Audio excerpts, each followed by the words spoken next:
الرحمن الرحیم۔ انجیکشن سے روزہ نہیں ٹوٹتا، ڈرپ سے نہیں ٹوٹتا، رگ کا انجیکشن ہو یا گوشت کا نہیں ٹوٹتا، زیادہ الٹیوں سے روزہ نہیں ٹوٹتا، خود بخود الٹیاں ہو گئی، دن کو آپ سو گئے، احتلام ہو گیا، اس سے روزہ نہیں ٹوٹتا۔ منہ اور ناک میں ایک بار پانی ڈالو، غرغرہ اور ناک کی کچی ہڈی تک پانی پہنچانا سنت ہے، فرض واجب نہیں ہے، اور پورے بدن کو دھو لو تو غسل آپ کا ہو گیا۔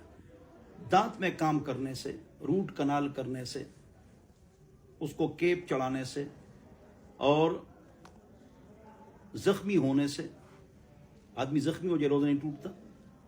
کان اور آنکھ میں دوائی ڈالنے سے روزہ نہیں ٹوٹتا۔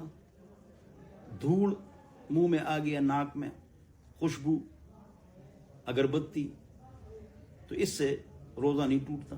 ڈبکی لگانے سے، زیادہ نہانے سے روزہ نہیں ٹوٹتا۔ خیال کرو پانی ناک کے اندر دماغ تک نہ چلا جائے یا پیٹ تک پانی نہ جائے، اس کا خیال کرو۔ ان چیزوں سے روزہ نہیں ٹوٹتا۔ اور اسی طرح معمولی آپریشن سے روزہ نہیں ٹوٹتا۔ ناخن لینے سے، ویسلین لگانے سے، تیل لگانے سے، بال لینے سے روزہ نہیں ٹوٹتا۔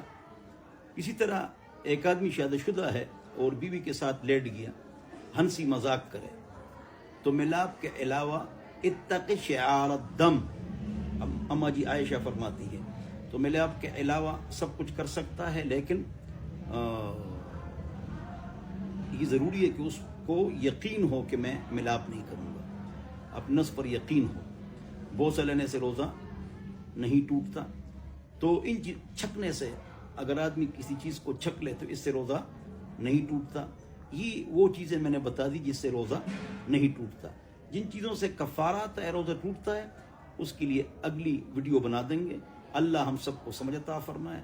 جو سمجھ میں نہ آئے تو آپ فون کر سکتے ہیں۔ والسلام۔